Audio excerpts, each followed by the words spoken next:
ओम नमो भगवते वासुदेवाय नमो नमः। आज 10वां अध्याय जिसमें भरत जी और राजा रहुगण की भेंट होती है। राजा रहुगण एक राजा है जो कि इक्षुमती नदी के पास अपनी पालकी में बैठकर जा रहे होते हैं। वहाँ जो कहार होते हैं, कहार जो पालकी उठाने वाले होते हैं, उन्हें कहा जाता है। अब वह कहारों को लगता है कि हमें एक और कहार की आवश्यकता है, यानी एक और पालकी उठाने वाला यदि हमको मिल जाए तो पालकी उठाना और आसान हो जाएगा। तो वह इधर उधर देखते हैं तो उस नदी के पास उनको एक ब्राह्मण मिलते हैं। वैसे तो वह मूर्ख दिख रहे होते हैं, अध नंग धड़ंग होते हैं, लेकिन फिर भी वह कहते हैं यह तो मूर्ख है और गधे के समान है, तो बोझा उठाने के लिए यह सही रहेगा। तो कहारों का जो जमादार होता है उसे बुलाकर कहार बना देता है कि चल तू पालकी उठा।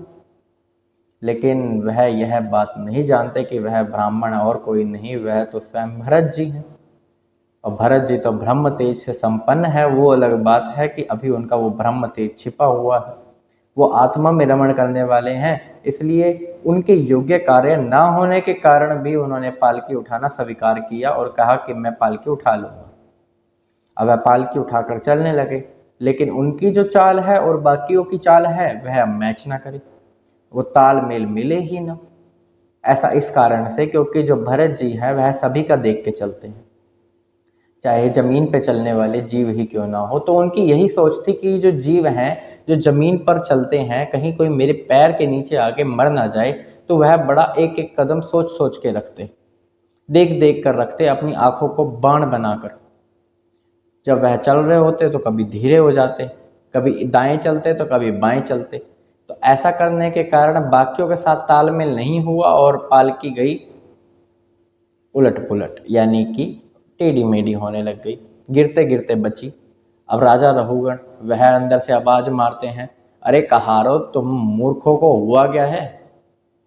वो गुस्से के कारण और राजा का अभिमान होने के कारण ऐसे बात कर रहे हैं कि तुम्हें हुआ क्या है, तुम ऐसे पालकी को टेढ़ी मेढ़ी क्यों कर रहे हो, क्या तुम्हें पता नहीं है पालकी को कैसे लेके जाना है। इतना कहने पर वह तो कहार डर गए बागे के। वह कहते अगर इसके बाद पालकी टेढ़ी मेढ़ी चली तो राजा ने तो हमें दंड दे देना है। तो यह देखकर दीन वचनों के साथ वह राजा को क्या कहते हैं कि हमारा इसमें कोई दोष नहीं है, ये पालकी उठाने वाला एक नया यहाँ पर आया है, ये नया कहार, और इसका जो हमारा चलना है वह मैच नहीं हो रहा, हम साथ में नहीं चल पा रहे। इसकी चाल ही अलग है, कभी ये बहुत धीरे चलता है, कभी टेढ़ा मेढ़ा होकर चलता है, जिसके कारण पालकी उलट पुलट कर रही है। राजा रहुगण को थोड़ा सा क्रोध आता है और रजोगुणों का स्वभाव होने के कारण वह उस पर ताना कसते हैं।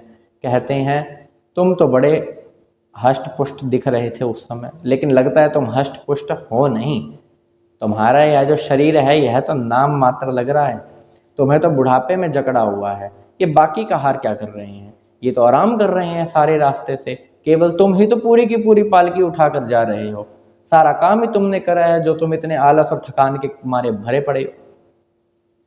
उनको इस प्रकार ताना मारना बहुत ही गलत था, लेकिन फिर भी वह तो आत्मा में रमण करने वाले हैं, इसलिए वह कहते हैं यह जो ताना ये तो शरीर को लगा है, इस बुद्धि को लगा है, इस व्यवहार को लगा है, इस पे आत्मा का तो कोई दोष नहीं है। इस कारण से वो कुछ बोलते ही नहीं और चुपचाप चलने लगते हैं। लेकिन अब फिर से पालकी टेढ़ी मेढ़ी होने लगी। अब राजा रहुगण को बड़ा ही ज़्यादा गुस्सा आ जाता है। राजा रहुगण क्रोध में कहते हैं क्यों तुम मुझसे दंड पाना चाहते हो, क्यों तुम चाहते हो कि मैं तुम्हें दंड दूं और मैं तुम्हारा ऐसा इलाज करूं कि तुम बिल्कुल ठीक हो जाओ, जैसे कि यमराज अपराधों के लिए जन समुदाय को दंड देते हैं। मुझे लगता है तुम्हें भी दंड देने का समय आ गया है, तुम ठीक से क्यों नहीं चल रहे हो, तुम्हें पता है यह पालकी गिर गई तो क्या होगा, और मैं राजा होने के नाते, तुम मेरी प्रजा होने के नाते मैं तुम्हें दंड दे सकता हूँ। इतना कहकर जो जड़ भरत हैं वह मुस्कुराते हैं, क्योंकि उन्हें इन बातों से कोई फर्क नहीं पड़ रहा। सबसे बड़ी बात तो यही है इसके अंदर।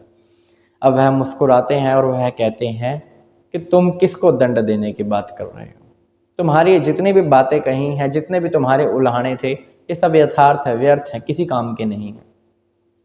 कौन स्वामी, कौन सेवक, यदि किसी के लिए भार उठाना है तो वह उसके लिए भो जाए, यदि किसी को मार्ग पे चलना है तो उसके लिए वह मार्ग है, यदि किसी का पेट बढ़ जाता है, मोटापन आ जाता है तो वह उसका शरीर से है। लेकिन इन तीनों में कहीं आत्मा का कोई है दायित्व? कोई रोल नहीं है। आत्मा तो सर्व परे है, वह इन चीज़ों से लिप्त नहीं होती, ना माया से ना मोह से, और यही भगवान की माया है जो हमें शरीर में काम, क्रोध, लोभ, मोह, प्रेम यह सब आता है। यह शरीर के विकार है, इनका इसके ऊपर क्या प्रभाव पड़ना है? इस आत्मा पर कोई प्रभाव नहीं पड़ता।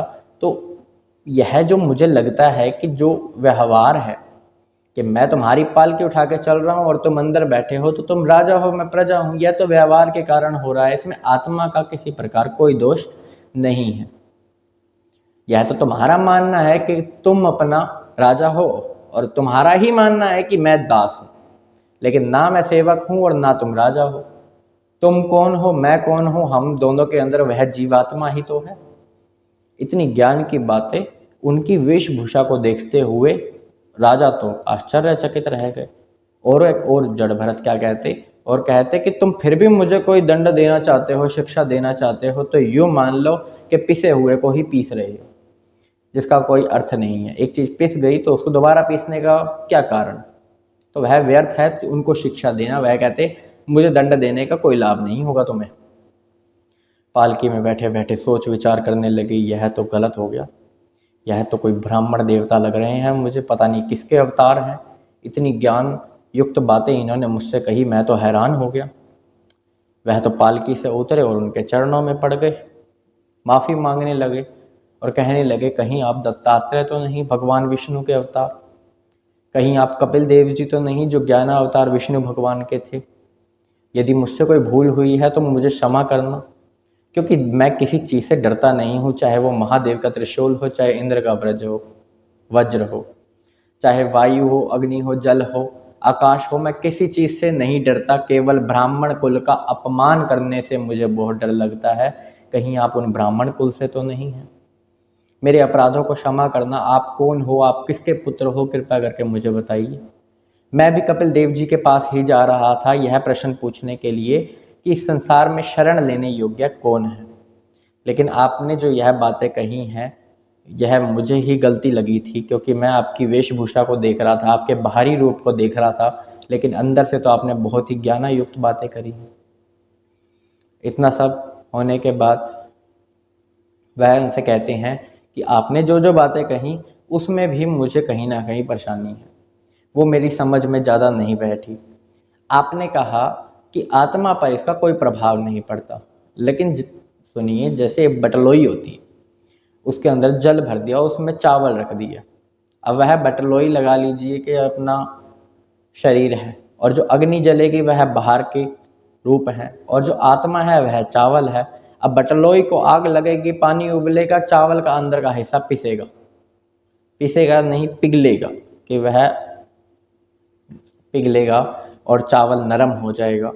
ऐसे ही यह शरीर है कि शरीर को बटलोई मानिए, और जो अग्नि है यह बाहर की जो चीज़ें हैं मोह माया भगवान की, और जब यह इस शरीर पे पड़ेगी तो अंदर का जो हमारा जीवात्मा है वह उसके ऊपर प्रभाव क्यों नहीं पड़ेगा।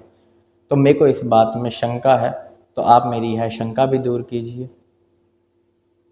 यदि कोई दंडनीय है तो राजा का, प्रत्येक राजा का यही धर्म है कि उसे दंड दे। यमराज जी भी तो यही कर रहे हैं, हालांकि वह राजा नहीं है, वह तो स्वयं यवन राज है, लेकिन राजा का तो धर्म ही यही है कि प्रजा पे शासन करे। वह एक तरह से प्रजा का सेवक ही तो है, और उसका अधिकार ही यही है कि वह प्रजा के ऊपर शासन करे। तो इसके अंदर पिसे हुए को पीसने वाली क्या बात है? इस हिसाब से तो किसी को दंड ही नहीं देना चाहिए। तो ऐसे ऐसे वचन उनको कहते हुए जब जड़ भरत जो जवाब देते हैं उसका वर्णन अगले अध्याय में होगा।